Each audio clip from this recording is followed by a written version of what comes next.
Magandang umaga po sa ating lahat. Narito ang ating weather update para sa araw ng Huwebes, July 31, 2025. Wala naman tayong minomonitor na anumang bagyo or low pressure area sa loob at labas ng ating Philippine Area of Responsibility na may posibleng makaapekto dito sa ating bansa sa mga susunod na araw.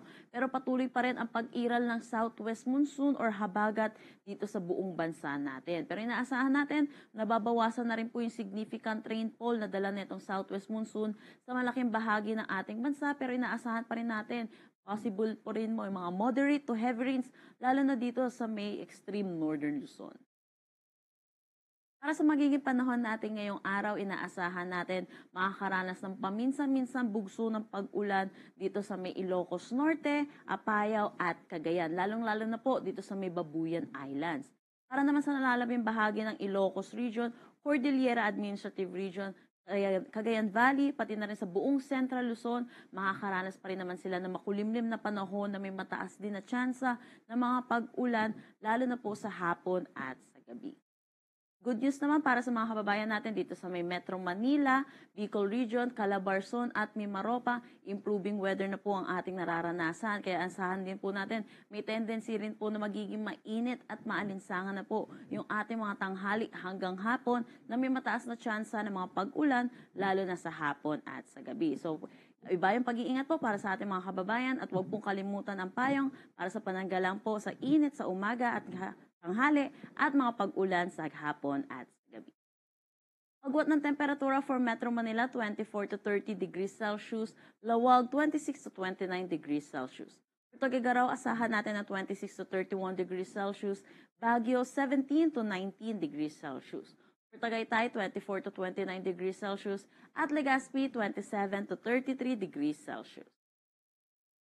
Para naman dito sa may Palawan, Visayas at Mindanao, inaasahan natin maaliwalas pa rin ang kanilang panahon pero asahan din po natin yung mataas na tsansa ng mga pag-ulan pagdating sa hapon at sa gabi. So ugaliin po natin i-check yung panahon.gov.ph para sa mga nilalabas po natin thunderstorm advisory. Pagwat ng temperatura for Calayan Islands at Puerto Princesa, 24 to 33 degrees Celsius, Iloilo, 26 to 33 degrees Celsius. For Tacloban, asahan natin ng 27 to 35 degrees Celsius. Cebu, 27 to 33 degrees Celsius. Cagayan de Oro, 24 to 34 degrees Celsius. Zamboanga, 25 to 34 degrees Celsius. At Davao, 26 to 33 degrees Celsius. Meron pa rin naman tayong nilabas na weather advisory number 63 kaninang 5 a.m. hinggil sa possible na maging ulan neto ng southwest monsoon natin. Inaasahan natin ngayong araw, posible pa rin po yung 50 to 100 millimeters of rain, lalong-lalo na dito sa may Ilocos Norte, Apayao, Cagayan, lalong-lalo na po dito sa may Babuyan Islands. Iba yung pag-iingat po para sa ating mga kababayan dahil sunod-sunod na araw na rin po tayong nakakaranas ng mga pag-ulan. Pero inaasahan po natin sa mga susunod na araw, improving na rin po ang weather dito sa may Northern Luzon at mababawasan na rin po ang mga pag-ulan.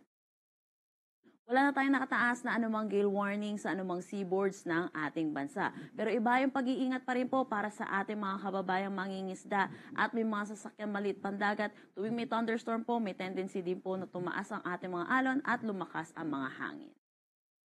Ang sunrise mamaya ay 5:39 a.m. at ang sunset mamaya ay 6:26 p.m. Para sa karagdagang impormasyon, bisitahin ang aming mga social media pages at ang aming website pag-asa.dost.gov.ph. At yan po muna ang latest dito sa Pag-asa Weather Forecasting Center. Chanel Dominguez po at magandang umaga.